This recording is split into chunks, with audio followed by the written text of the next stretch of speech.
Okay, Satyabhama തുടങ്ങിക്കോളൂ. Sairam. ഓം ശ്രീ സായിരാം.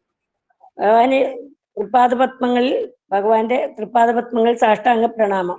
എല്ലാവർക്കും സ്നേഹം നിറഞ്ഞ സായിരാം. അതോടൊപ്പം ആയുരാരോഗ്യ സൗഖ്യങ്ങൾ നിറഞ്ഞ പുതുവത്സര ആശംസകൾ നേരുന്നു. ഇന്ന് നമുക്ക് വായിക്കുന്നത് നമ്മുടെ സാമുവൽ സാറ് തന്നെ സായി വാണി വായിക്കുന്ന അനുഭവം വിവരിക്കുന്നതും ഭജന പാടുന്നതും സാറ് തന്നെ. മൂന്നോങ്കാരം ചൊല്ലി സായി ഗായത്രി ചൊല്ലിയതിനു ശേഷം സാറ് വീഡിയോ ഓൺ ആക്കിയിട്ട് വായിക്കാം. സായിരാം. പറഞ്ഞോളൂ.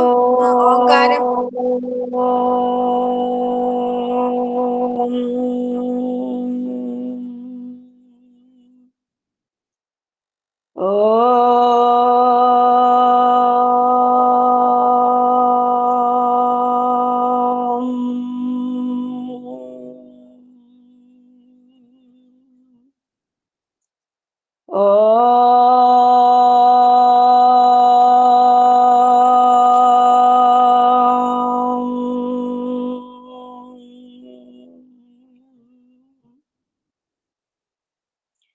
ഓം സായീശ്വരായ വിദ്മഹേ സത്യദേവായ ധീമഹി തന്നഃ സർവ പ്രചോദയാത്. ഓം സായീശ്വരായ വിദ്മഹേ സത്യദേവായ ധീമഹി തന്നഃ സർവ പ്രചോദയാത്. ഓം സായീശ്വരായ വിദ്മഹേ സത്യദേവായ ധീമഹി തന്നഃ സർവ പ്രചോദയാത്. ഓം ശാന്തി ശാന്തി ശാന്തി. Sairam. Samuel sir, Sairam please. വായിക്കുന്നത് സാറല്ലേ? സായിരാം. സായിരാം സാർ. അതെ സായിരാം. സായിരാം. എല്ലാവർക്കും ഭഗവാന്റെ കൃപയും അനുഗ്രഹവും സ്നേഹവും വാത്സല്യവും ഈ പുതുവർഷം മുഴുവൻ നിറഞ്ഞുണ്ടാവട്ടെ എന്ന് പ്രാർത്ഥിക്കുകയാണ്. ജനുവരി 1-ാം തീയതി 1967 ഭഗവാൻ ചെയ്ത ദിവ്യ പ്രഭാഷണത്തിൽ നിന്നുള്ള ഒരു ഭാഗമാണ് വായിക്കുന്നത്. സത്യസായി വാണിയിലെ 7-ാം ഭാഗത്തിലെ 1-ാം അധ്യായം, പാലും ജലവും. പടിഞ്ഞാറൻ രാജ്യങ്ങളിലെ ആചാരപ്രകാരം ഇന്ത്യയിലും ഇന്നേ ദിവസം പുതുവത്സര ദിനമായി ആഘോഷിക്കപ്പെടുന്നു. അവിടങ്ങളിലെ കലണ്ടർ ജാനുവരി 1-ാം തീയതി പുതുവർഷമായി ആരംഭിക്കുന്നു. പക്ഷേ ഒരു മിനിറ്റ് ചിന്തിക്കുകയാണെങ്കിൽ ഓരോ സെക്കൻഡും പുതുതാണെന്ന് നിങ്ങൾക്ക് മനസ്സിലാകും. ഓരോ സെക്കൻഡും ഒരു പുതിയ ജന്മം കുറിക്കുന്നു. ഒരു പുതിയ വിജയം നേടുവാൻ അത് പുതിയ അവസരമാണ്. കാരണം ഭാരതീയ സംസ്കാരമനുസരിച്ച് നോക്കുമ്പോൾ വ്യക്തിയുടെ പരമമായ ലക്ഷ്യം സ്വത്തോ പാണ്ഡിത്യമോ കീർത്തിയോ സ്വായത്തമാക്കുകയല്ല, ആത്മസാക്ഷാത്കാരം നേടലാണ്. മനുഷ്യന്റെ മുഖ്യ കർത്തവ്യം സത്യാന്വേഷണമാണ്.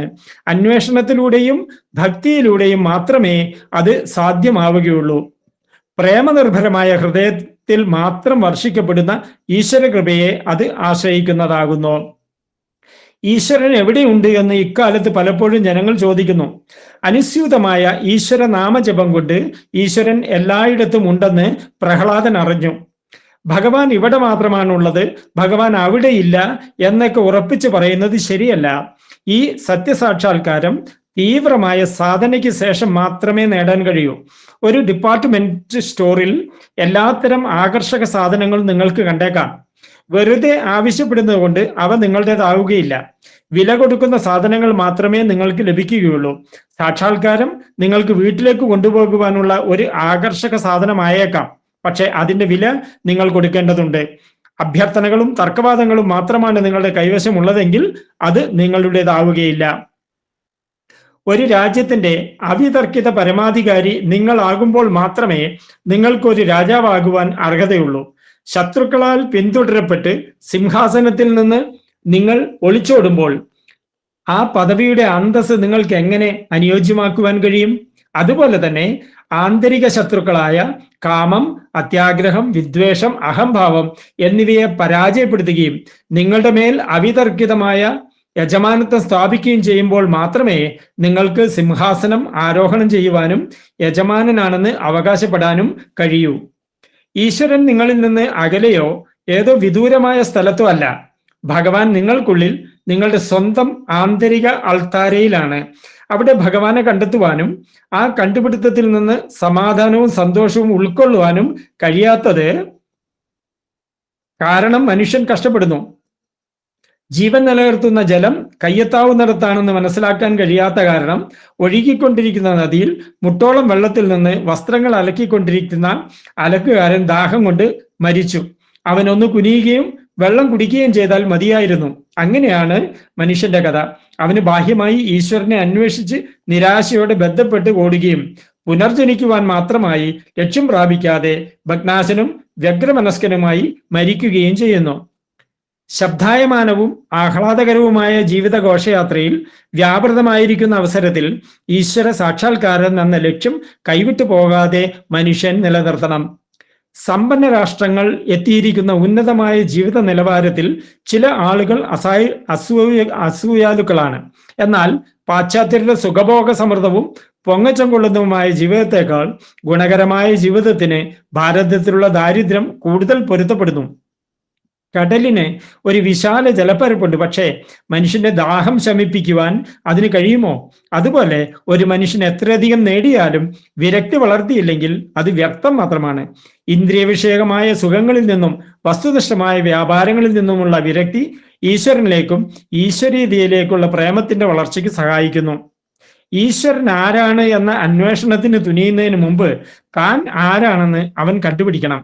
താൻ ആരാണെന്ന് അവൻ ഒരിക്കൽ കണ്ടുപിടിച്ചു കഴിഞ്ഞാൽ ഈശ്വരൻ ആരാണെന്ന് അറിയേണ്ട ആവശ്യം ഉദിക്കുന്നില്ല. കാരണം രണ്ടും അന്യമല്ല, ഒന്ന് തന്നെയാണ്. നിങ്ങളിൽ ഈശ്വരനുണ്ടെന്ന് നിങ്ങൾ അറിഞ്ഞു കഴിഞ്ഞാൽ നിങ്ങളെ തന്നെ നിങ്ങൾ കൂടുതലായി വിലമതിക്കും. കാരണം പെറുക്കിയെടുത്ത സ്ഫടിക കഷ്ണം വൈരക്കല്ലാണെന്ന് അറിയുമ്പോൾ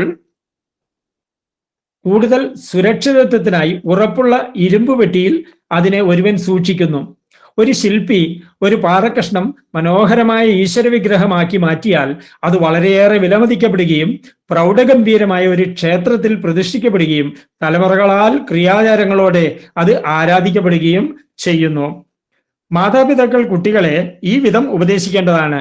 ഈശ്വരനുണ്ട്, ഈശ്വരൻ നമുക്ക് മാർഗദർശനം നൽകുകയും നമ്മെ രക്ഷിക്കുകയും ചെയ്യുന്നു. നന്ദിയോടുകൂടി ഭഗവാനെ സ്മരിക്കുക. നിന്നെ പരിശുദ്ധമാക്കി തരുവാൻ ഭഗവാനോട് പ്രാർത്ഥിക്കുക. എല്ലാവരെയും സ്നേഹിക്കുക, എല്ലാവരെയും സേവിക്കുക, നല്ല സഹവാസം സ്വീകരിക്കുക, ക്ഷേത്രങ്ങളും പുണ്യപുരുഷന്മാരും സന്ദർശിക്കുക. സാധന കൊണ്ട് നിങ്ങൾ പവിത്രീകരിക്കപ്പെടുമ്പോൾ വർഷം നവമാകുന്നു, ദിവസം പുണ്യമാകുന്നു. പ്രേമം കൊണ്ട് വളമിട്ട് ഫലഭൂയിഷ്ടമാക്കിയ ക്ഷേത്രത്തിൽ മാത്രമേ സാധനയ്ക്ക് വളരുവാൻ കഴിയൂ. പ്രേമം ഭക്തിയിൽ നിന്ന് ഒഴിവാക്കുവാൻ പറ്റാത്തതാണ്. പേര്, കീർത്തി, ഭാര്യ, കുട്ടികൾ തുടങ്ങിയ ഭൗതിക കാര്യങ്ങളിൽ ഇപ്പോൾ നിങ്ങൾക്കുള്ള പ്രേമം കൂടുതൽ ശക്തമായ ഈശ്വര പ്രേമം ഉൾപ്പെടുത്തി പവിത്രീകരിക്കണം. 2 ലിറ്റർ പാലിൽ 2 സ്പൂൺ വെള്ളം ചേർക്കുക. അപ്പോൾ വെള്ളവും പാല് തന്നെയെന്ന് വിലമതിക്കപ്പെടുന്നു. അതുപോലെ ഭൗതിക കാര്യങ്ങൾക്ക് വേണ്ടിയുള്ള നിങ്ങളുടെ പ്രേമത്തിന്റെ പെരിയ തുള്ളികൾ ഈശ്വര പ്രേമത്തിന്റെ അരുവിയിൽ ലയിക്കുകയും ഉയർത്തപ്പെടുകയും ചെയ്യട്ടെ. ഇപ്പോഴത്തെ നിങ്ങളുടെ സാധന 2 ലിറ്റർ വെള്ളം 2 സ്പൂൺ പാലിനോടൊപ്പം കൂട്ടിച്ചേർത്തതുപോലെ മാത്രമേ വിവരിക്കുവാൻ കഴിയൂ. നിങ്ങളുടെ ഹൃദയത്തിൽ ഈശ്വര പ്രേമം നിറയ്ക്കുന്നതും ഉൾപ്പുളകമുണ്ടാക്കുന്നതുമാകട്ടെ. പിന്നീട് നിങ്ങൾക്ക് ആരെയും നിന്ദിക്കുവാൻ കഴിയുകയില്ല. അനാരോഗ്യകരമായ കലഹങ്ങളിൽ നിങ്ങൾക്ക് വ്യാപൃതരാകാൻ കഴിയുകയില്ല. നിങ്ങൾ ആരെയും കുറ്റപ്പെടുത്തുകയില്ല. ജീവിതം മൃദുലവും മധുരവും സ്നിഗ്ധവുമായി തീരുന്നു. ശ്രീ സത്യസായി മണ്ഡലി, ഗിണ്ടി, മദ്രാസ്, 1/1/1967. ജയ് സായിരാം. സായിരാം സർ. അനുഭവം സായിരാം. സായിരാം. ഞാന് 1993 മെയ് 23 ഭഗവാനെ ആദ്യമായി സന്ദർശിച്ചത്. അതിന്റെ വിവരണം ഞാൻ ഒന്നാമത്തെ നമ്മുടെ സത്സംഗത്തിൽ പറഞ്ഞിരുന്നു. അതിനുശേഷം അത് വൈറ്റ്ഫീൽഡിൽ വെച്ചായിരുന്നു. അന്ന് ഞാൻ അവിടെ ചെല്ലുമ്പോൾ തന്നെ കോളേജ് കുട്ടികൾക്ക് വേണ്ടിയുള്ള സമ്മർ കോഴ്സ് നടക്കുന്നു. അപ്പൊ എന്താ സമ്മർ കോഴ്സ് എന്ന് അവിടെ ഞാൻ ഒന്ന് അന്വേഷിച്ച് മനസ്സിലാക്കാൻ ശ്രമിച്ചിരുന്നു. പിന്നീട് പുട്ടപർത്തിയിൽ പോയി സേവ ചെയ്തു, പലതവണ അവിടെ സന്ദർശിച്ചു.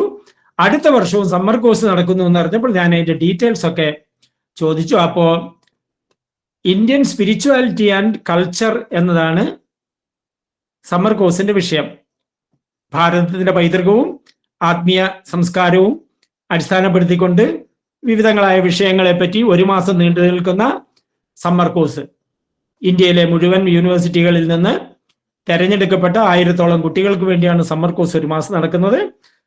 ആ പ്രസംഗങ്ങളെല്ലാം സമ്മർ ഷവേഴ്സ് എന്ന് പറഞ്ഞ് ഇൻ വൃന്ദാവൻ, ബാംഗ്ലൂർ വെച്ചാണ് അധികം നടക്കുക എന്ന പേരിൽ പുസ്തകങ്ങളായി വന്നിട്ടുണ്ട്. അപ്പൊ ഞാൻ അതൊക്കെ വായിക്കാനും മനസ്സിലാക്കാൻ ശ്രമിച്ചു കഴിഞ്ഞ് പിന്നീട് സ്വാമിയുടെ ബാലവികാസ് പദ്ധതിയിൽ ശ്രദ്ധ കേന്ദ്രീകരിക്കുകയും വീട്ടിൽ കുട്ടികൾക്ക് വേണ്ടി ഒരു ബാലവികാസ് ക്ലാസ് തുടങ്ങുകയും ചെയ്തു.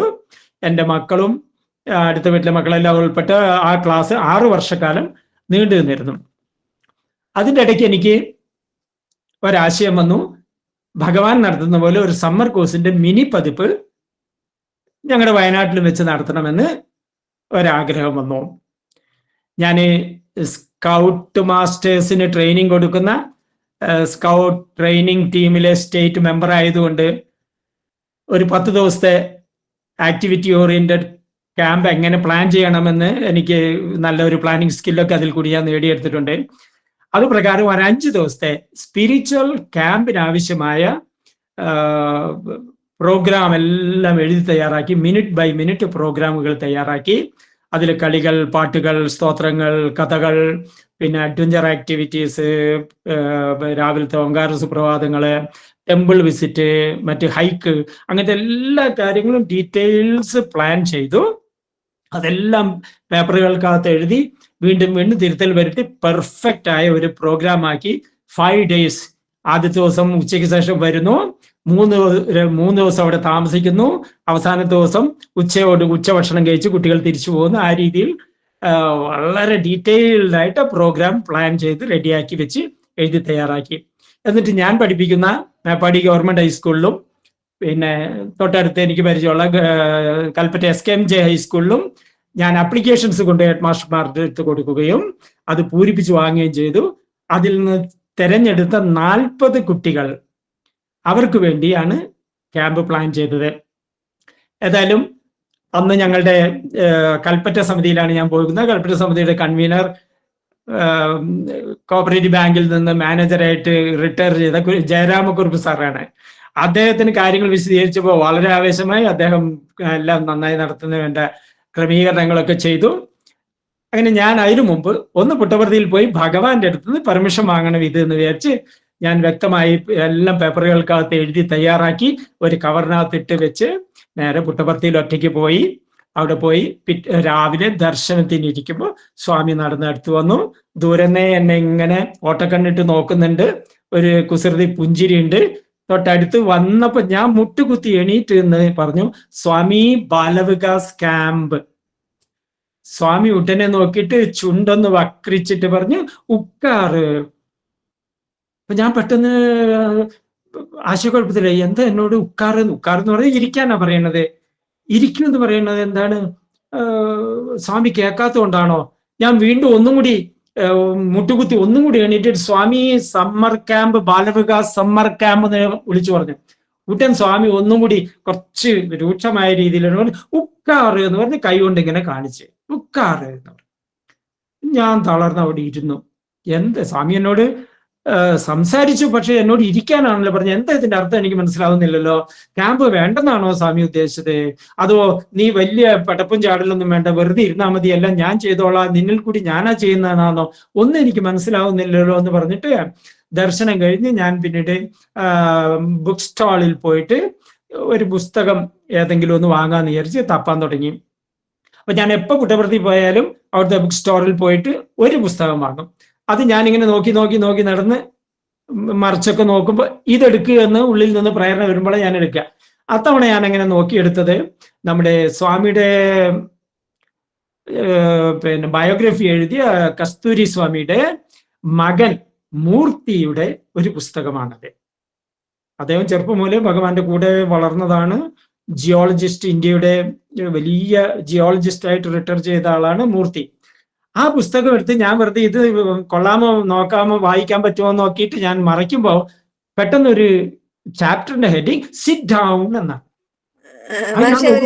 ഗ്രേറ്റസ്റ്റ് അഡ്വഞ്ചർ, അതെ, ഗ്രേറ്റസ്റ്റ് അഡ്വഞ്ചർ. അതെ, greatest adventure. Wonderful book. Adventure അത് ഞാൻ രാമകൃഷ്ണ ഇതിൽ യതീശ്വരാനന്ദ സ്വാമികൾ എഴുതിയ അഡ്വഞ്ചേഴ്സ് ഇൻ സ്പിരിച്വൽ ലൈഫ് എന്നൊരു പുസ്തകം വായിച്ചിട്ടുണ്ട്. അത് വലിയ അത്ഭുതകരമായിട്ടുള്ള അറിവുകളുള്ളതാണ്. രണ്ടാമത്തെ അഡ്വഞ്ചറാണ് ഇത്. യെസ്, പേര് ഓർമ്മിപ്പിച്ചതിന് നന്ദി അമ്മ. അതിന്റെ ഹെഡിങ് ആണ് സിറ്റ് ഡൗൺ. ഞാൻ അതിന്റെ അടിയിൽ വായിച്ചു നോക്കുമ്പോൾ സ്വാമി ഇംഗ്ലീഷിലാണ് ആ ബുക്ക്. സ്വാമി പലരോടും പറഞ്ഞിട്ടുണ്ട് സിറ്റ് ഡൗൺ, കുച്ചണ്ടി, ഉക്കാറ്, ബൈട്ടോ, ഉക്കാറ്, ഇങ്ങനെ ഇരിക്കൂ എന്ന അർത്ഥത്തിൽ പറയാറുണ്ട്. അതിന്റെ സ്പിരിച്വൽ മീനിങ് എന്ന് പറഞ്ഞ് ആ ചാപ്റ്റർ മുഴുവൻ ഇരിക്കൂ എന്ന് സ്വാമി പറഞ്ഞിട്ടുള്ളതിന്റെ ഒക്കെ സ്പിരിച്വൽ ആയിട്ടുള്ള അർത്ഥതലങ്ങൾ വിവരിച്ചുകൊണ്ട്. അപ്പൊ എനിക്ക് മനസ്സിലായി, സ്വാമി പറയുന്നത് നീ ശാന്തമായിരുന്ന് കാര്യങ്ങൾ ആലോചിച്ച് വെച്ചോളൂ, കാര്യങ്ങൾ നിന്നിൽ കൂടി ഞാൻ നടത്തും. അത് എന്റെ പദ്ധതിയുടെ ഭാഗമായിട്ടാണ് നീ ആലോചിക്കുന്നത്. നീ എന്റെ ഉപകരണമാണ്, ഞാൻ നിന്നെ നന്നായി ഉപയോഗിക്കാം. പക്ഷെ നീ തയ്യാറായിരിക്കുക, മൂർച്ചയുള്ള ഉപകരണമാക്കി നിന്റെ മനസ്സിനെയും ബുദ്ധിയെയും സൂക്ഷ്മതയോടുകൂടി ശ്രദ്ധിച്ചു വെക്കുക, പരിശുദ്ധമാക്കി വെക്കുക. തുരുമ്പൊന്നും പിടിച്ച ഉപകരണമാണ് ഞാൻ ഉപയോഗിക്കില്ല. ഇതൊക്കെ എനിക്ക് മനസ്സിലായി. ഞാൻ സന്തോഷത്തോടു കൂടി വന്ന് ഏതായാലും എല്ലാവരെയും കാര്യങ്ങൾ ബോധ്യപ്പെടുത്തി ക്യാമ്പ് ഒരു ദിവസം ഉച്ച കഴിഞ്ഞ് വന്ന് ഈ 40 കുട്ടികൾ തിരഞ്ഞെടുത്തവർ വന്നു, അവരുടെ പാരന്റ്സ് വന്നു, നല്ല ഉദ്ഘാടനം കഴിഞ്ഞു, കുട്ടികളെ അവിടെ താമസിപ്പിച്ച് പാരന്റ്സ് ഒക്കെ വന്നു. പിറ്റേന്ന് മുതൽ ക്യാമ്പ് കാണുവാൻ വേണ്ടി, കാരണം ആദ്യമായിട്ട്, എനിക്ക് തോന്നുന്നു കേരളത്തിൽ തന്നെ ആദ്യമായിട്ടായിരിക്കും അങ്ങനത്തെ ഒന്ന് നടക്കുന്നതെന്ന്. അതിമനോഹരമായി സ്വാമിയുടെ ഇടപെടൽ കൊണ്ട് ക്യാമ്പുകൾ നമുക്ക് രാവിലെ ഓങ്കാര സുപ്രഭാതം, അത് കഴിഞ്ഞ് ഭജന പാടിക്കൊണ്ട് നഗരസങ്കീർത്തനല്ല ആ സ്കൂൾ കോമ്പൗണ്ടിൽ നടക്കുക. അതിനുശേഷം പലതരം കളക്ടിങ് സ്റ്റോറീസ് എന്ന് പറഞ്ഞ് ഒരു മരത്തിന്റെ ചോട്ടെ നമ്മുടെ ഒരു ബാലവികാസ് ഗുരു ലളിതേച്ചി നിൽക്കുന്നുണ്ടാവും. അവിടെ കുട്ടികളെ 5 ഗ്രൂപ്പാക്കി തിരിച്ച് ഒരു ഗ്രൂപ്പ് അവിടെ ചെന്നാൽ അവർക്ക് അവിടെ ഒരു കഥ കേൾക്കാം. കുട്ടികൾ വേറൊരു ഗ്രൂപ്പ് അടുത്തത് ചെല്ലുമ്പോൾ collecting stotras, collecting prayers, collecting bhajans, collecting activities, group ഇങ്ങനെ 5 ഗ്രൂപ്പുകൾ 5 മരച്ചോട്ടിൽ 5 തരം ആക്ടിവിറ്റി ഒരേ സമയം നടക്കും. 10 മിനിറ്റിന് ശേഷം വിസിലടിക്കുമ്പോൾ ഈ കുട്ടികൾ ഇങ്ങനെ റൗണ്ട് ചെയ്ത് വരുമ്പോൾ ഓരോരുത്തരും അടുത്തടുത്ത ഗ്രൂപ്പിൽ ചെല്ലും. ആ ടീച്ചറിന് ഒരേ സാധനം 5 വട്ടം പഠിപ്പിക്കുമ്പോഴത്തേക്കും പെർഫെക്റ്റ് ആയി പഠിപ്പിക്കാൻ സാധിക്കും. കുട്ടികൾക്ക് ഒറ്റ റൗണ്ടിൽ 5 ആക്ടിവിറ്റി ഒരുമിച്ച്. അങ്ങനത്തെ വിവിധങ്ങളായ പ്രവർത്തനങ്ങളെല്ലാം നടത്തി. ക്യാമ്പ് കാണാൻ വരുന്നവർ വലിയ പഴക്കൊലകളൊക്കെയാണ് ദക്ഷിണയായി കൊണ്ടുവരുന്നത്. ഇവിടെ കാഴ്ചക്കൊലകളായിട്ട് കൊണ്ടുവരുന്നു. ഭക്ഷണം എങ്ങനെയൊക്കെ രുചികരമാക്കാമെന്നതിനെ പറ്റി ചിന്തിക്കുന്നു. വലിയ ആവേശം ക്യാമ്പിലൊക്കെ. ഏതായാലും മനോഹരമായ ക്യാമ്പ് നടന്നു. സ്വാമി ഓരോ നിമിഷം ഇടപെട്ടുകൊണ്ടിരുന്നു എന്ന് എനിക്ക് മനസ്സിലായത്. 3-ാമത്തെ ദിവസം വൈകുന്നേരം ഞങ്ങളൊരു ഹൈക്ക് പോകുന്നുണ്ട്, ഒരു യാത്ര, ഭജന പാടിക്കൊണ്ട് സന്തോഷമായിട്ട് മയിലാടും പാറയുടെ മേലെ ഒരു വലിയ കുന്നിന്റെ മേലെ, കൽപ്പറ്റയിൽ നിന്ന് നോക്കിയാൽ കിഴക്ക് വശത്ത് മേലെ ഉയർന്ന ഒരു കുന്നിൻ പുറത്ത് നല്ലൊരു മണ്ഡപം പോലെ കെട്ടിയ ഒരു വിശ്രമ സ്ഥലമുണ്ട്. അവിടേക്ക് യാത്ര പോവുക. പക്ഷേ പോകുന്നതിന് തൊട്ട് മുമ്പ് പലരും പറഞ്ഞു, മാഷേ പോയല്ലേ, മഴയാണ് വരാൻ പോകുന്നത്, ആകെ മൂടിക്കെട്ടിയിരിക്കുന്നു. ഞാൻ പറഞ്ഞു, സ്വാമിയില്ലേ മുന്നില്, കുഴപ്പമില്ല പോകാം. അപ്പൊ പലർക്കും ആശങ്കയായിരുന്നു. കുട്ടികൾ യാത്ര പുറപ്പെട്ട് ഭജനപാടി മുന്നോട്ട് പോയതിന് ഞാൻ ഓടി വന്ന് സ്വാമിന്റെ ഫോട്ടോന് മുന്നിൽ നോക്കി പറഞ്ഞു, സ്വാമി പറഞ്ഞിട്ടാണ് ഈ പ്രോഗ്രാം എല്ലാം പ്ലാൻ ചെയ്തിട്ടുള്ളത് കേട്ടോ, ഞാൻ വെറുതെ ഇരുന്നാൽ മതി, സ്വാമി നോർത്താന്നാ പറഞ്ഞിട്ടുള്ളത്, മഴയില്ലാതെ നോക്കിക്കൊള്ളാം. എന്താ അതിശയം എന്ന് പറഞ്ഞാൽ കുട്ടികൾ പോകുന്നവരും പുറകിൽ ശക്തമായ മഴ പെയ്യുന്നു. കുട്ടികൾ പോകുന്നതിന്റെ മുന്നോട്ട് നോക്കുമ്പോൾ ഒരു 100 മീറ്റർ അപ്പുറത്ത് അതിഗംഭീരമായ മഴ ഇങ്ങനെ ചീറിപ്പാഞ്ഞു വരുന്ന പോലെ ആകെ മൂടിക്കെട്ടി. പക്ഷെ കുട്ടികൾ പോകുന്ന വഴിയിൽ മഴ മുന്നോട്ട് പോയിക്കൊണ്ടേയിരുന്നു. മഴയെ പിന്തുടർന്നാണ് കുട്ടികൾ പോയത്. കുട്ടികൾ ഒരു തുള്ളി മഴ പെയ്യാതെ മേലെ മണ്ഡപത്തിൽ പോയിരുന്നു. അവിടുത്തെ നല്ല വിദൂര കാഴ്ചകൾ കണ്ട് ആനന്ദിച്ച് ഭജനകളൊക്കെ പാടി സന്തോഷമായിട്ട് തിരിച്ചു വന്ന് ക്യാമ്പിലെത്തി. അതുവരയ്ക്ക് ഒരു മഴയും കുട്ടികളെ ശല്യപ്പെടുത്തിയില്ല. അങ്ങനെ ക്യാമ്പ് വളരെ മനോഹരമായി പൂർത്തിയായി കഴിഞ്ഞു. അതിനുശേഷം ഞാൻ ഈ ക്യാമ്പിലെ അവലോകനം ചെയ്തിട്ട് ഞാനൊരു റിപ്പോർട്ട് തയ്യാറാക്കി. ഈ ക്യാമ്പിൽ എന്താ സ്വാമിക്ക് കൊടുക്കാൻ വേണ്ടി ഒരു റിപ്പോർട്ട്. ക്യാമ്പ് ഇന്ന രീതിയിൽ തുടങ്ങി, ഇന്ന ആക്ടിവിറ്റീസ് ഉൾപ്പെടുത്തി, ഇത്ര കുട്ടികൾ പങ്കെടുത്തു, ഇന്ന കാര്യങ്ങളിൽ അവർക്ക് വളരെ ശ്രദ്ധയായി, പാഠഭാഗങ്ങൾ ഇത്രയെല്ലാമായിരുന്നു, എല്ലാം പറഞ്ഞ് വിശദമായ ഒരു റിപ്പോർട്ട് എഴുതി തയ്യാറാക്കി. പക്ഷെ എൻ്റെ ഒരു അല്പത്തമോ അഹങ്കാരമോ എന്നറിയില്ല, അവസാനം റെക്കമെൻഡേഷൻസ് എന്ന് പറഞ്ഞിട്ട് ഒരു ഭാഗം എഴുതി ചേർത്തയാൽ എന്താന്ന് വെച്ചിട്ടുണ്ടെങ്കിൽ ഇത്തരത്തിൽ ഉള്ള ക്യാമ്പുകൾ എല്ലാ ജില്ലയിലും എല്ലാ സമിതികളിലും നടക്കണം. എന്നിട്ട് അതിൽ നിന്ന് ചില മത്സരങ്ങൾ, സ്തോത്രങ്ങൾ, കഥകൾ, പ്രസംഗങ്ങൾ എന്നിവയുടെ മത്സരങ്ങൾ നടത്തിയിട്ട് അതിൽ സെലക്ട് ചെയ്യുന്ന കുട്ടികളെ കൊണ്ടുവന്ന് ജില്ലാതലത്തിൽ മത്സരം നടക്കണം. എന്നിട്ട് പിന്നെ സ്റ്റേറ്റ് തലത്തിൽ പറ്റുമെങ്കിൽ ഈ എല്ലായിടത്തും തെരഞ്ഞെടുത്ത കുട്ടികൾക്ക് കുറച്ച് പേർക്ക് സ്റ്റേറ്റ് തലത്തിലും ഈ ക്യാമ്പുകൾ നടത്തണം. അങ്ങനെ ഇങ്ങനെ എന്നൊക്കെ പറഞ്ഞ് എൻ്റെ വക കുറച്ച് റെക്കമെൻഡേഷൻസും കുറച്ച് പിന്നെ എന്താ പറയാ വിടുവായ തരങ്ങളൊക്കെ എഴുതി ചേർത്തിട്ട് ഞാൻ ഈ കത്ത് നല്ല വൃത്തിയായിട്ട് എഴുതി ഒരു വൈറ്റ് കവറിനകത്ത് എഴുതി ടു ശ്രീ ഭഗവാൻ സത്യസായി ബാബ എന്നൊക്കെ പറഞ്ഞ അഡ്രസ് ഒക്കെ എഴുതി ഞാൻ ഈ യാത്ര പുറപ്പെടാൻ പുട്ടപർത്തിക്ക് ഏറ്റവും മേലെ ഈ കത്തെടുത്ത് വെച്ചു. കാരണം ഇത് കൊടുക്കാൻ വേണ്ടിയാണ് ഞാൻ പോകുന്നത്. അങ്ങനെ പുട്ടപർത്തിയിലെത്തി. പിറ്റേന്ന് രാവിലെ ഞാൻ മറന്നുപോയി, കത്ത് എടുക്കാനേ മറന്നുപോയി. രാവിലെ തന്നെ എണീറ്റ് ഓങ്കാര സുപ്രഭാതത്തിന് പോയി.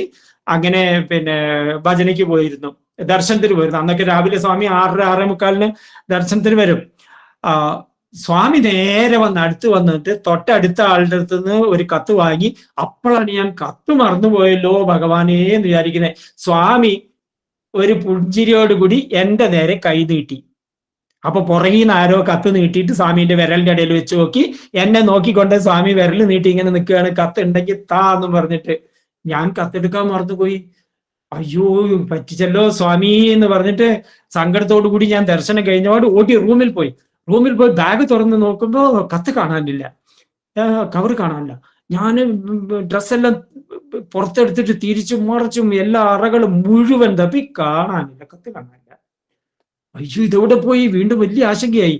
ഇത് കൊടുക്കാൻ വേണ്ടിയാണല്ലോ ഞാൻ വന്നത്, പക്ഷെ ഇത് കാണാനില്ലല്ലോ ഭഗവാനെ എന്ന് വിചാരിച്ച് വൈകുന്നേരം ദർശനത്തിന് പോയപ്പോ പറഞ്ഞ പോലെ തന്നെ വൈകുന്നേരം ദർശനം കഴിഞ്ഞ് സ്വാമി നേരെ പോകുന്നതിന് വരെ ഞങ്ങളുടെ വഴി ചുറ്റിയിട്ട് ഇങ്ങനെ വന്ന് എൻ്റെ അടുത്ത് വന്നിട്ട് വിരല് വീണ്ടും നീട്ടി. പുറകിലിരുന്ന ആരോ ഒരാള് വീണ്ടും കത്ത് കൊടുത്തു. സ്വാമി അത് വാങ്ങിയിട്ട് എൻ്റെ മുഖത്തേക്ക് നോക്കി ഒരു കള്ള ചിരിയും ചിരിച്ച് സ്വാമി അങ്ങോട്ട് പോയി. ഞാൻ ആകെ ആശയക്കുഴപ്പത്തിലായി. സ്വാമി വല്ലാത്ത അവതരിക്കും. അപ്പോൾ എൻ്റെ മനസ്സ് പറഞ്ഞു, ഞാൻ അവിവേകമായി എന്തെങ്കിലും എഴുതിപ്പോയോ? റെക്കമെൻഡേഷൻസ് ഒക്കെ എഴുതിയത് കൊണ്ടാണോ സ്വാമിക്ക് ഇത് എൻ്റെ കത്തുകളൊക്കെ മറച്ചു കളഞ്ഞെന്നുള്ള ഭാവത്തിൽ ഞാൻ പിറ്റേന്ന് സങ്കടപ്പെട്ട് വീട്ടിലേക്ക് തിരിച്ചു വന്നു. വീട്ടിൽ വന്ന് ബാഗൊക്കെ വെച്ച് നേരെ പൂജാമുറിയിൽ പോയിട്ട് ഭഗവാന്റെ ഫോട്ടോയിൽ നോക്കിയിട്ട് എന്താ സ്വാമി മറന്നുപോയല്ലോ സ്വാമി എന്ന് പറഞ്ഞ് നോക്കുമ്പോ പൂജാമുറിയിൽ ഫോട്ടോയോട് ചേർന്ന് എൻ്റെ ലൈബ്രറി ബുക്സ് ആണ്. ബുക്സിനകത്ത് നിന്ന് പകുതി പുറത്തായിട്ട് ഈ കവർ ഇങ്ങനെ നീണ്ടിരിക്കുന്നു പുസ്തകത്തിനകത്ത്. ഞാൻ പറഞ്ഞു സ്വാമി ഈ കവർ ഞാൻ ഇവിടെ വെച്ചതല്ലല്ലോ, ഞാൻ പിന്നെ സ്വാമിക്ക് തരാൻ വേണ്ടി പറഞ്ഞേ. ഏതായാലും അത് എടുത്ത് വായിച്ചു നോക്കുമ്പോഴാണ് എനിക്ക് മനസ്സിലായത് ഞാൻ എഴുതിയതിൽ കുറെയൊക്കെ എൻ്റെ റെക്കമെൻഡേഷൻസ് ഞാൻ നടത്തി എന്നുള്ള രീതിയിലാണല്ലോ സ്വാമി എന്നുള്ള രീതിയിൽ എനിക്ക് സ്വയം ഒരു വിലയിരുത്തലിന് അവസരമായി. പിന്നീടും ഞാൻ സമ്മർ കോഴ്സ് എന്ന് പറഞ്ഞിട്ട് മിനി സമ്മർ കോഴ്സ് എന്ന് പറഞ്ഞ് LP കുട്ടികൾക്ക് വേണ്ടി, ചെറിയ കുട്ടികൾക്ക് വേണ്ടി ഒരു സമ്മർ ക്യാമ്പ് നടത്തി. അതിന്റെ അടുത്ത വർഷം കോളേജ് കുട്ടികൾക്ക് വേണ്ടി ഒരു സമ്മർ ക്യാമ്പ് നടക്കാൻ വേണ്ടി അപ്പോഴത്തേക്ക് നമ്മുടെ പിന്നെ ഭാരവാഹികളൊക്കെ മാറി ഒരു ഇത് പ്ലാൻ ചെയ്തു. ഒരു മീറ്റിങ്ങിൽ വെച്ച് കാര്യങ്ങളൊക്കെ അവതരിപ്പിച്ച സമയത്ത് ആരോ ഒരാൾ പറഞ്ഞു, അത് കോളേജ് ആവുമ്പോൾ കുറച്ച് പ്രായം കൂടിയ കുട്ടികളല്ലേ, ബോയ്സ് ആൻഡ് ഗേൾസ് ഒരുമിച്ചിരിക്കാൻ പാടില്ല, സ്വാമിക്ക് ഇഷ്ടമല്ല, അതുകൊണ്ട് അത് ചിന്തിക്കണ്ട എന്ന് പറഞ്ഞ് അതങ്ങനെ മുട്ടിപ്പോയി. അപ്പൊ ഞാൻ അവിടുന്ന് ഒരു വാക്ക് പറഞ്ഞു, സ്വാമി പറഞ്ഞിട്ടുണ്ട് ഒരു കാര്യം നടത്തുവാൻ വേണ്ടി ഒരു കാരണമുണ്ടെങ്കിൽ അതിൽ പിടിച്ച് നിങ്ങൾ കാര്യങ്ങൾ നടത്തണം. ഒരു കാര്യം നടത്താതിരിക്കാൻ വേണ്ടി നിങ്ങൾക്ക് അനേകം ഒഴിവ് കഴിവുകളോ മറ്റേ പരാതികളോ പറയാൻ സാധിക്കും. അങ്ങനെ ഒഴിവാക്കരുത്. നല്ലതാണ് നിങ്ങളുടെ പർപ്പസ് നല്ലതെങ്കിൽ, ഒരു ലക്ഷ്യം നല്ലതെങ്കിൽ നിങ്ങൾ നടത്തണം, ഞാൻ കൂടെ ഉണ്ടാവുമെന്ന് പറഞ്ഞിട്ടുണ്ട് എന്ന് ഞാൻ പറഞ്ഞു. അത് അവിടെ വിട്ടു, പിന്നെ നടന്നിട്ടില്ല. ഇതിന്റെ ബാക്കി പത്രം എങ്ങനെയാന്ന് വെച്ചാല് ക്യാമ്പ് നടന്നതിന്റെ ആ വർഷം ഓഗസ്റ്റ് സെപ്റ്റംബറിൽ ഓണത്തിന് നമ്മുടെ അവിടുന്ന് കൽപ്പറ്റയിൽ നിന്ന് ഒരു ബസ് പോകുന്നുണ്ട്. അപ്പൊ ഞാന് ഈ കുട്ടികൾക്ക് പങ്കെടുക്കാൻ താല്പര്യമുള്ള കുട്ടികൾക്ക് ഓണത്തിന് വിസിറ്റ് ചെയ്യാൻ ഒരു അവസരം ഉണ്ടെന്ന് പറഞ്ഞ് അവർക്ക് ഫ്രീ ആയിട്ട് കൊണ്ടുപോകാമെന്ന് പറഞ്ഞ് തയ്യാറായ കുറെ കുട്ടികളുടെ പേരൊക്കെ എടുത്ത് അവിടെ ഒരു രാവിലെ 6 മണിക്ക് കൽപ്പറ്റ ടൗണിൽ എത്തണം എന്ന് പറഞ്ഞു. പറഞ്ഞതിൽ ഒരു കുട്ടി വെച്ച് ബാക്കി എല്ലാവരും വന്നു. അവരെ ആ ബസ്സിൽ കയറ്റി വിട്ടു. ഞാൻ പുറകിൽ പോകുന്ന വേറൊരു വണ്ടിയിൽ കയറാൻ വേണ്ടി നിൽക്കുമ്പോൾ കാണാം മണികണ്ഠൻ എന്ന് പറഞ്ഞ് വേറൊരു കുട്ടി ഓടി വരുന്നു. കുറച്ച് വൈകിട്ട് 15 അരമണിക്കൂർ കഴിഞ്ഞപ്പോൾ അവർ ഇവൻ കരയാൻ തുടങ്ങിയ കുട്ടികളൊക്കെ പോയി എന്ന് അറിഞ്ഞിട്ട് ഞാൻ പറഞ്ഞില്ലേ സമയം പങ്ക്ച്വാലിറ്റി വളരെ പ്രധാനപ്പെട്ട, സ്വാമിക്ക് ഇഷ്ടപ്പെടും, നീ നിനക്ക് പോകാൻ പറ്റില്ല, എന്നൊക്കെ പറഞ്ഞു. ഇവൻ കരയാനും തുടങ്ങി. അപ്പോ പിന്നെ ഇവന്റെ കൂടെ വന്ന അവന്റെ അച്ഛനും അമ്മയും പറഞ്ഞു, മാഷേ അവന് സങ്കടം എങ്ങനെയെങ്കിലും കൊണ്ടുപോകാൻ പറ്റുമോ? ഞാൻ പറഞ്ഞു, എങ്ങനെ കൊണ്ടുപോകാനാണ്, ബസ് പോയില്ലേ? പറഞ്ഞു നിൽക്കുമ്പോ കാണാ കൽപ്പറ്റയുള്ള പുഴമുടി സുരേഷ് അവന്റെ ഫാമിലിയോടൊപ്പം ഒരു ജീപ്പിൽ വരുന്നു. ജീപ്പിൽ വന്ന് അവിടെ നിർത്തി, എന്താ പക്ഷേ പിന്നെ കുട്ടികളൊക്കെ പോയോ എന്ന് ചോദിച്ചപ്പോൾ ഞാൻ പറഞ്ഞു എല്ലാവരും പോയി, പക്ഷേ ഈ കുട്ടി വൈകിയാ വന്നത്, ഇവന് പോകാൻ പറ്റിയില്ല. ഉടൻ പറഞ്ഞു ഞങ്ങളുടെ പിന്നെ വണ്ടിയിൽ പുറകിൽ ഒരു സീറ്റ് ഉണ്ടല്ലോ, അവൻ കയറിക്കോട്ടെ എന്ന് പറഞ്ഞ് അവനും കയറി. ഞാൻ പുറകിൽ വന്ന മറ്റൊരു വാഹനത്തിൽ കയറി ഞാനും പോയി. ഈ കുട്ടികളെല്ലാം ഓണത്തിന് ഭംഗിയായിട്ട് അവിടെ ഇരുന്ന് സ്വാമിയുടെ ദർശനവും ബാക്കി എല്ലാ ആനന്ദകരമായ അനുഭവങ്ങളോട് തിരിച്ചു വന്നു. അവരൊക്കെ ഇപ്പം മിടുക്കന്മാരായി, 40 വയസ്സുള്ള നല്ല മിടുക്കന്മാര് ആയി, പല ഉത്തരവാദിത്ത സ്ഥാനങ്ങളിൽ നിൽക്കുന്നു. പലരും സമിതികളുമായി ബന്ധപ്പെട്ട് നിൽക്കുന്നു, നല്ല സേവാ പ്രവർത്തനങ്ങളിലൊക്കെ പങ്കെടുത്ത് നിൽക്കുന്നു. അങ്ങനെ വലിയൊരു അവസരം ഭഗവാൻ കുട്ടികൾക്ക് കൊടുത്തു. ഇതില് ഭാഗവാക്കാകുന്ന ബാലവികാസിലാവട്ടെ, യൂത്തിലാവട്ടെ, ഏതിൽ കൂടിയായാലും സ്വാമിയുടെ ഈ പദ്ധതിയിൽ എങ്ങനെയെങ്കിലും ഒന്ന് പങ്കെടുത്തു കഴിഞ്ഞാൽ അവന്റെ ജീവിതത്തിൽ അവന് സംരക്ഷിക്കപ്പെടും. ഭഗവാന്റെ ആ ഒരു സാന്നിധ്യം സദാ ഉണ്ടാവും എന്നുള്ള രീതിയിലാണ്. ഈ അടുത്തായാലുണ്ടായിരുന്ന ഒരു പയ്യൻ എന്നെ വിളിച്ചു പറഞ്ഞു, സാറേ എൻ്റെ വീട്ടിൽ ഞാനൊരു ഹോം സ്റ്റേ നടത്താം, അവിടെ വലിയൊരു സ്വാമിയുടെ ഫോട്ടോ ഞാൻ വാങ്ങി വെച്ചിട്ടുണ്ട്, പക്ഷെ ഹോം സ്റ്റേ ഇപ്പോ നിർത്തേണ്ട അവസ്ഥയാണ്, അതുകൊണ്ട് അത് എന്ത് ചെയ്യും, അത് ചതില് പിടിക്കാൻ തുടങ്ങുന്നില്ല. ഞാൻ പറഞ്ഞു അതിനെ നീ നമ്മുടെ സമിതിയിൽ കൊണ്ടുപോകാന്ന് പറഞ്ഞ് അവൻ വണ്ടി പിടിച്ച് ഞങ്ങളുടെ സമിതിയിൽ കൊണ്ടുവന്നു. മേപ്പാടി സമിതിയിൽ നോക്കുമ്പോൾ അത് അതിന്റെ ചുറ്റുമുള്ള ഫ്രെയിമൊക്കെ കുറച്ച് മോശമായി. അത് ഞങ്ങൾ മാറ്റിയിട്ട് നല്ല അലുമിനിയം ഫാബ്രിക്കേഷൻ ചെയ്ത് ഭംഗിയായിട്ട് സമിതിയുടെ സെന്ററിൽ തന്നെ ചുമരിൽ അത് അടിച്ചു വെച്ചു. ആ സ്വാമിയുടെ ഫോട്ടോയ്ക്കും സന്തോഷമായി. ഈ പയ്യൻ ബിസിനസ്സിൽ നിരാശപ്പെട്ടിരുന്ന അവന് ഇപ്പൊ അത് നന്നായിക്കൊണ്ടിരിക്കുന്നു, അവനും സന്തോഷമായി. സ്വാമി അവിടെ അഭയാവസ്ഥ കൊടുത്ത് വലിയ ഫോട്ടോ, അന്ന് വലിയ പൈസ മുടക്കി മേടിച്ചാണ് അവനെ. അതങ്ങനെ സ്വാമിയുമായി ബന്ധപ്പെട്ടിട്ടുള്ള ഈ കുട്ടികളുടെ സന്തോഷം ഇപ്പോഴും അനുഭവിക്കാൻ സാധിക്കുന്നു. ജയ് സായിരാം.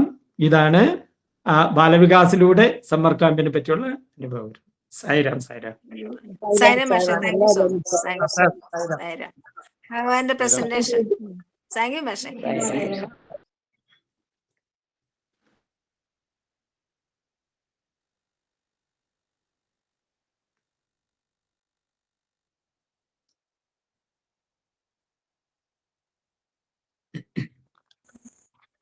సాయిరామ్ సార్. సాయిరామ్. సాయిరామ్. భేదములు మన భావములు ఎందే ఆవిర్భవిస్తున్నాయి, కానీ వ్యక్తులు ఎందు ఏమాత్రము భేదం కనిపించటం లేదు. The differences bheda lie in our bhava, the feeling. కనుక మన భావములను మార్చుకొని అందరి యందు ఉన్నటువంటి దైవత్వము, దివ్యత్వము ఒక్కటే అనేటువంటి సత్యాన్ని గుర్తించి తన సేవను తాను చేసుకోవడానికి తగిన ఉపాయమును వెతకాలి.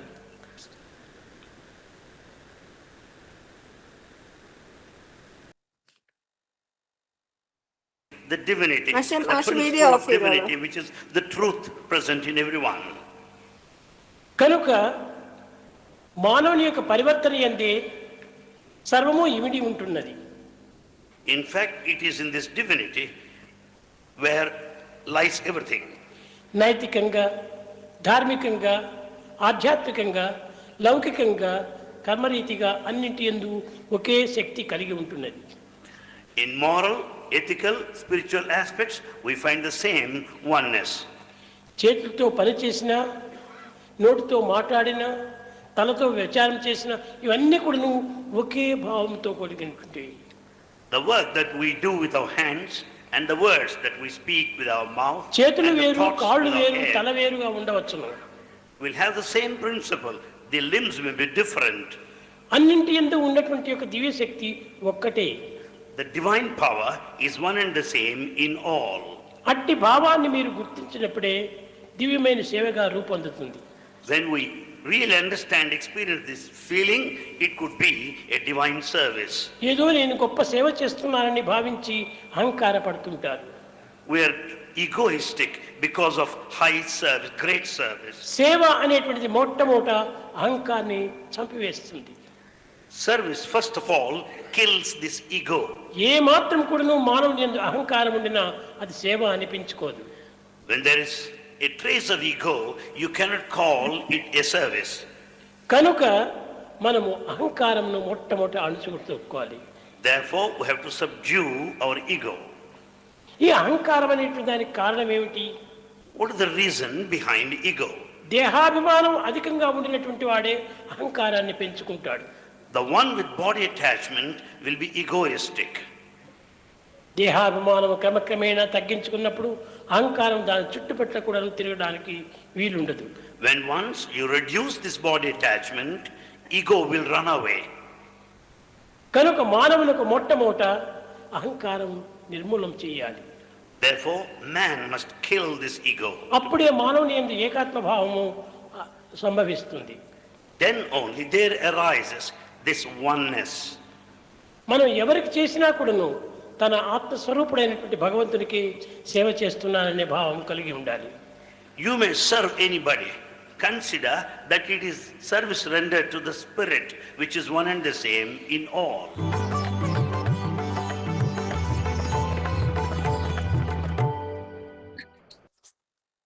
సాయిరామ్ సార్ భజన. సాయిరామ్. సాయిరామ్. రామ రామ సాయి రామ, రామ రామ సాయి రామ, పర్తిపురీశ సాయి రామ, పర్తిపురీశ సాయి రామ, రామ రామ సాయి రామ.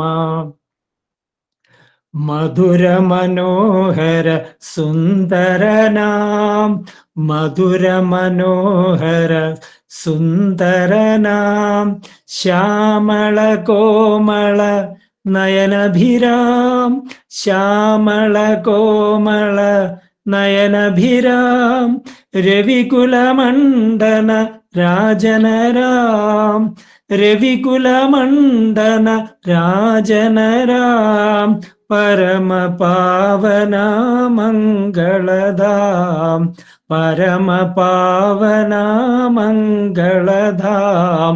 రామ రామ సాయి రామ, పర్తిపురీశ సాయి రామ, రామ రామ సాయి రామ, మధుర మనోహర సుందర నామ, శ్యామళ కోమళ నయనభిరామ, రవికుల మండన రాజన రామ, పరమ పావన మంగళధామ, పరమ పావన మంగళధామ. రామ రామ సాయి రామ. సాయి ఓం శ్రీ రామ. സായിരാം. ഓം ശ്രീ സായിരാം. സായി ഉപമകൾ. ഭാരതം യോഗഭൂമിയും ത്യാഗഭൂമിയും വേദഭൂമിയും ആയിരുന്നു.